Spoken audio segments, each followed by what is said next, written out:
Keep on the sunny side, always on the sunny side. Keep on the sunny side of life. It will help us every day, it will brighten all the way. If you keep on the sunny side of life.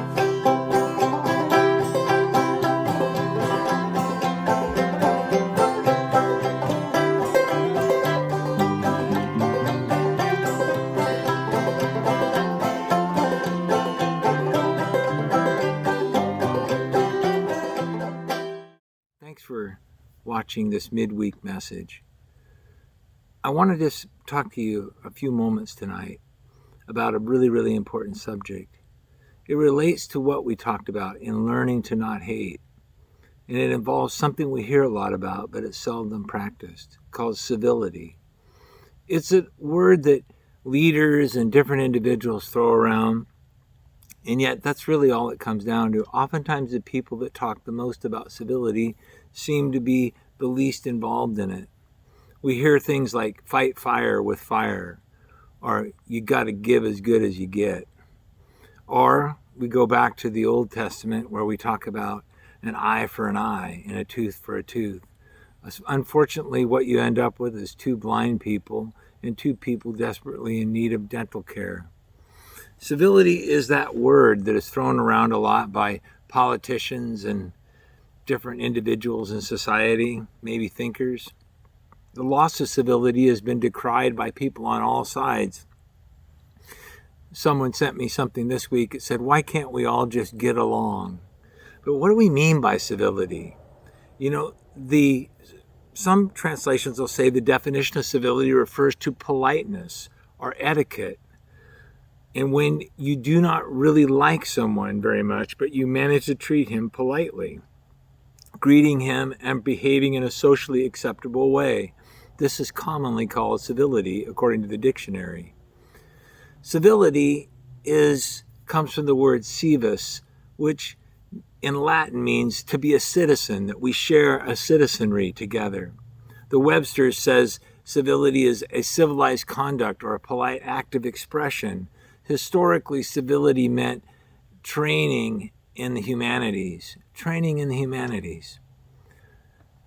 It's the idea of being able to face those that you disagree with without destroying the possibility of a common life. Probably what we need to all think about is, in the middle of this very tense time of people with many different opinions, especially around politics and political issues, is don't say or do anything that's going to affect your ability to be with people later, is going to destroy your common life together. Think about the capacity that down the road, when we are in a time where we can do it, what's it going to be? Are you going to be able to sit around the table together at a birthday party or at a common event where you will be in your community? So civics used to be something that people would teach. But what is the history of civility in our country? America has some shining examples of civility. One was Roger Williams. You may not know it, but he was born in England in 1603, and he died in 1683. He started out a Puritan minister, a theologian, an author. He founded the Providence Plantations, which became a colony of Rhode Island. He was a staunch advocate of religious freedom and separation of church and state and fair dealings with Native Americans. He was one of the first abolitionists. Roger Williams was a fascinating man. He started out as a part of the Church of England and a Puritan, but then he came to have different ideas as he drew closer to the Lord. He came to realize, and he was oftentimes persecuted for it, among the Puritans in the Massachusetts Bay Colony. They accused him of spreading new and dangerous ideas, and he established his own community later on after much, much difficulty. He believed in what was called liberty of conscience. He was driven out from among the Puritans who, though they had been oppressed when they were in Europe and in England, when they got to America, they became the oppressors, which oftentimes happens. The hurt people hurt people tend to hurt people. The bullied often become the bullies. He in 1638, he was a part of a group that founded the very first Baptist church in North America, also known as First Baptist Church of Providence. He studied Native American languages. He wrote the first book of the Narragansett language that was translated into English. He organized the first attempt to prohibit slavery in any of North America's colonies. It's so important that we understand that he was a part of that unusual group of followers of Jesus that came here and wanted to do something different. He believed that no religious act counted with God unless it was voluntary and out of personal faith. You know, they offered him prestigious pulpits because he was quite a communicator, but he didn't want to be in a pulpit that was controlled by the government. He was a strong believer in that the state should not control the church. He asserted that magistrates should not punish people for just not living the right way. You can't force people to be godly. It has to be an inside work. He believed that Constantine the Great was a greater threat and had done more damage to the church than Nero.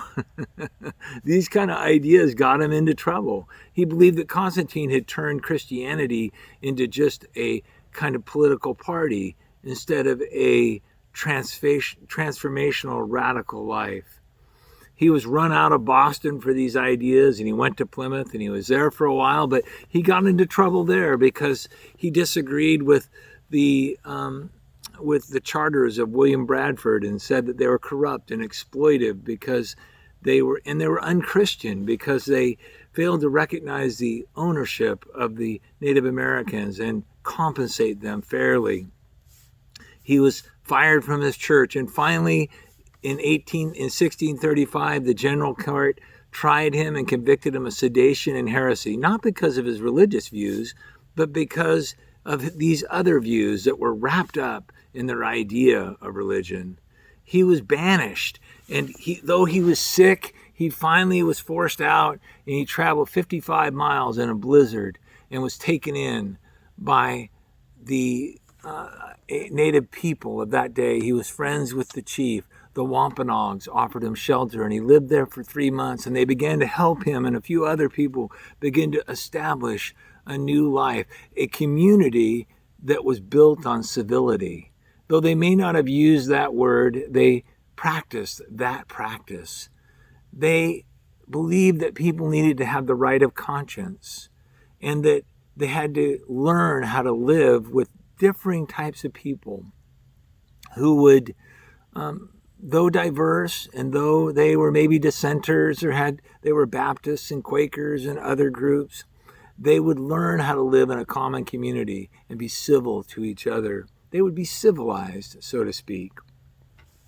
You see, finally they ended up going and finding a place in the area, in the midst of the Narragansett nation, and they took them in, and they welcomed them, and they took care of them, and they helped them establish something we all know now as Providence. He named it Providence because he believed it was God's providence that had provided for him.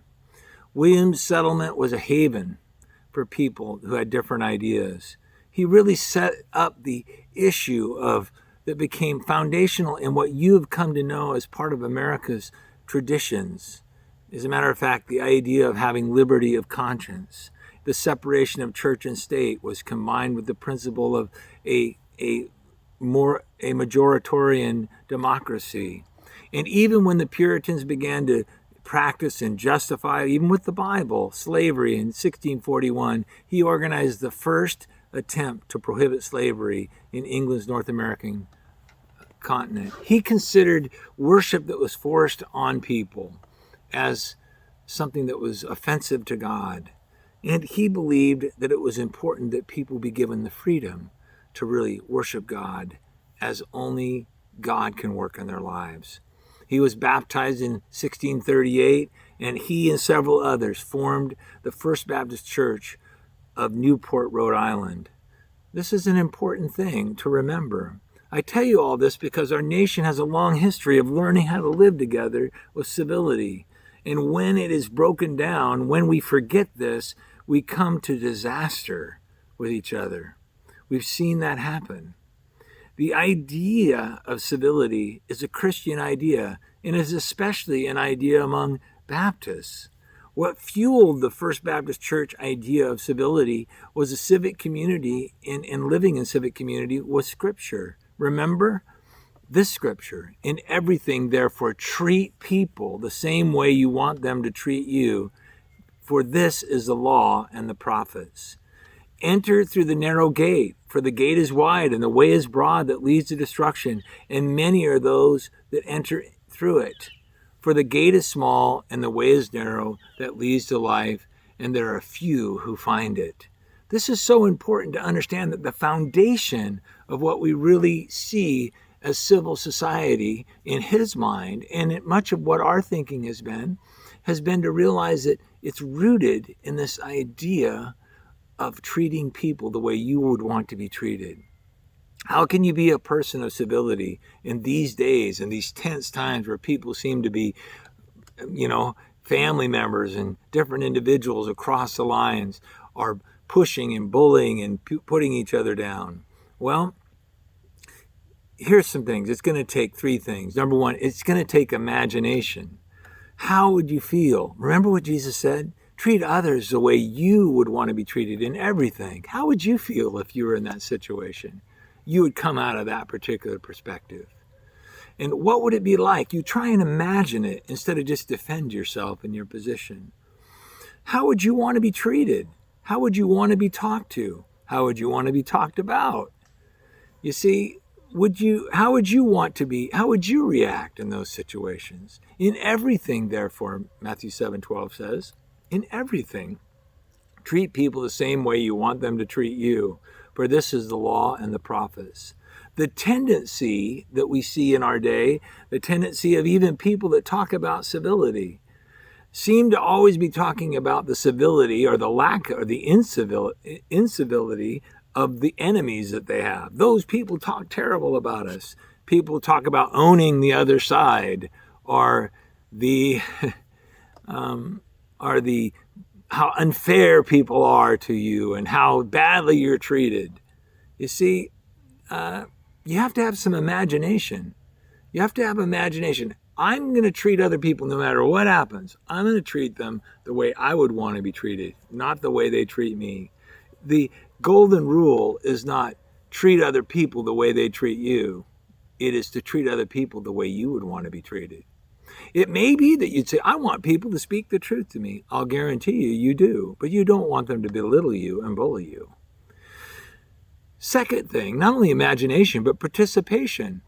You see, you need to be close to people. If your idea of civility is just to surround yourself with people who think like you, agree with you, believe like you, all the same stuff, dress like you, look like you, that's not civility at all. Civility is being able to face confront differences and yet still be able to do it without destroying the common life that you have with people, whether it's in your town or whether it's in your country or whether it's in your church or in your family.